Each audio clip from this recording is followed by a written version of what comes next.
What is up, everybody? Welcome back to another video. In this video, I'm giving you guys my top 5 prospects for the 2020 draft so far 1.0. We'll keep updating this. Let's get it started.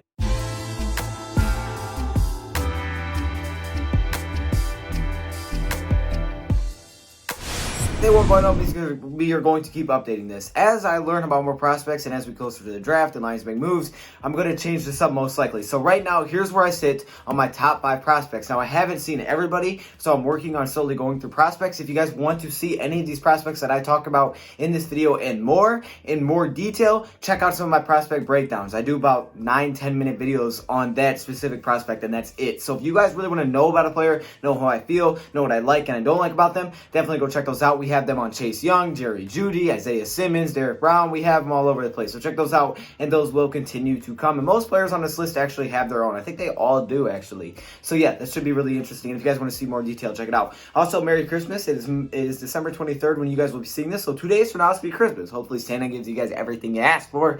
Let's get it started. Coming in at number 5, I have AJ Epenesa. Okay, now he's the lowest on my list because, you know, I'd like to have him, but I don't think I'd love to have him. You know what I'm saying? He could really be a helpful player for the Lions. He's a good edge rusher out of Iowa. Again, I'm not going into too much detail like I would in the prospect breakdown. So if you want more detail, go watch those because I have every single player on a breakdown. But AJ Epenesa is one of those guys that are talented, right? He's a good edge rusher, and he's not the quickest edge rusher. He's more of a powerful type of edge rusher that I think could help add some production. He could add some depth because we know we are pretty depleted. And I think he's a guy that would come in right away and give us some help. But I don't think he would put up the same numbers as some of these other guys would. And I also don't think he'd be like a superstar or a game changer right away. And that's why I don't think necessarily this is the perfect fit for us unless for some reason we decided to trade back and we were still able to get him. If that was the case, that would make this first round pick a lot better of AJ Epenesa. But otherwise, I don't think I'd love to have him, especially knowing we're probably going to be at least a top 3 pick. He comes in at number 5. Next up, coming in at number 4 is Jeffrey Okudah. Now, Jeff Okudah is a cornerback out of Ohio State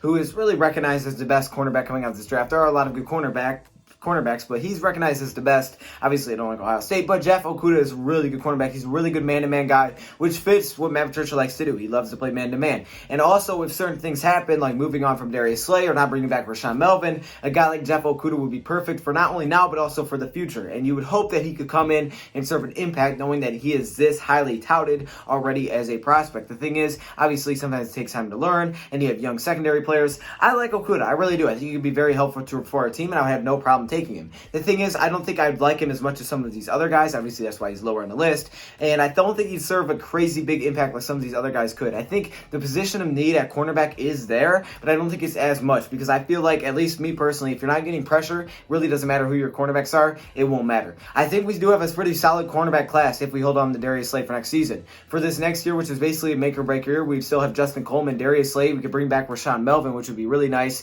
And then you have Amani Oruwariye, who'd probably be your third corner, honestly, at that point, because he's just becoming a really good player. So I don't know if you necessarily need to go first round for Okudah, but again, if they did it, I wouldn't have a big problem with it. Next up into the top 3 is Derrick Brown. Okay, I did a prospect breakdown of this dude, and I absolutely loved him. Derrick Brown, I think, is that sleeper that could be an absolute game changer, and he will be NFL ready the day he steps onto the field. This is a senior at Auburn that is ready to go. He's played his 4 years. He knows what it's about. He's a talented player that I think the defensive tackle position is the most overlooked position right now coming into the draft for the Lions. I think it's the most overlooked position. Just think about it. Damon Harrison is an older defensive lineman, and as we saw this year, he's not the same player, and he will not be the same player. He's going to continue to, is it degress? I think it's regress as a player because he's getting older. It happens to everybody. Well, you need to find your option. And obviously, we have A'Shawn Robinson, who's nice. We got the Kevin Strongs of the world, but I think Derrick Brown is that next superstar that can not only grow into that, but it will also be ready to flourish on year 1. And to pair him along with a guy like Trey Flowers, Romeo Cora, Snacks Harrison for his first season would be amazing. And if you can't get pressure up the middle and you're just getting it off the edge, doesn't matter. Quarterback's going to step up. They'll be able to run on you. It doesn't matter. You have to be able to collapse the pocket by really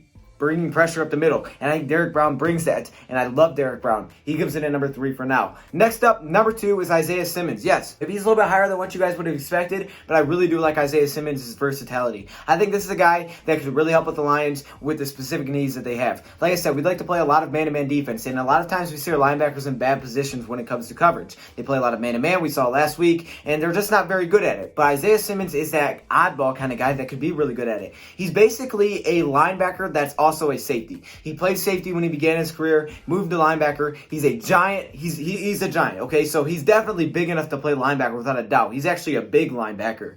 But the fact is, he's athletic enough and he has the skills to play as a coverage type of guy. And I think he's like a hybrid player that the Lions would love. I think Lions need this guy, basically. He can help cover. He can cover slot wide receivers and tight ends better than pretty much any other linebacker can coming out of this draft. And he'll be one of the top ones coming into the NFL. Automatically, he'll be a top coverage linebacker. He covers slot guys and he can cover tight ends. Two things that we have struggled with over the years, especially tight ends. I think he would definitely up there. He could be a guy that takes away certain matchups that teams come into games looking at, like a George Kittle. You think you have the advantage, you won't because Isaiah Simmons. Will he get catches on you? Yes. But this guy can do it. He can spread out. He can literally go outside of the play like a cornerback. And like I said, he can play linebacker, which we know we need linebacker help. So he comes in at number 2. I would love Simmons, and I think this is a guy that you could potentially get without having to trade up.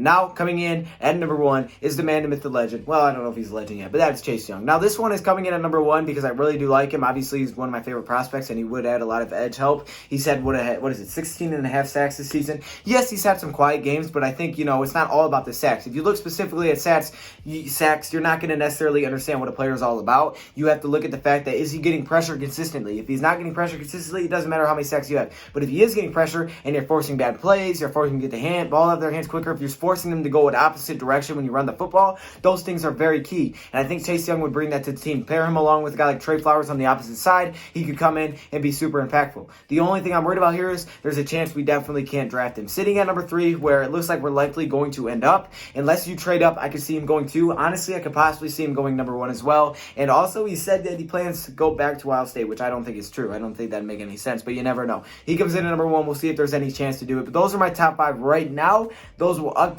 as, the offseason continues and as weeks go by. So keep an eye out for those. We'll probably try to do this at least weekly where we go 1.1, 1.2. So there you go. That's my first one. I guess you could say it's like my rough copy of my top 5 players, prospects to draft in the first round. Let me hear your thoughts, comments below. We'll also be going through scenarios, and I'm out.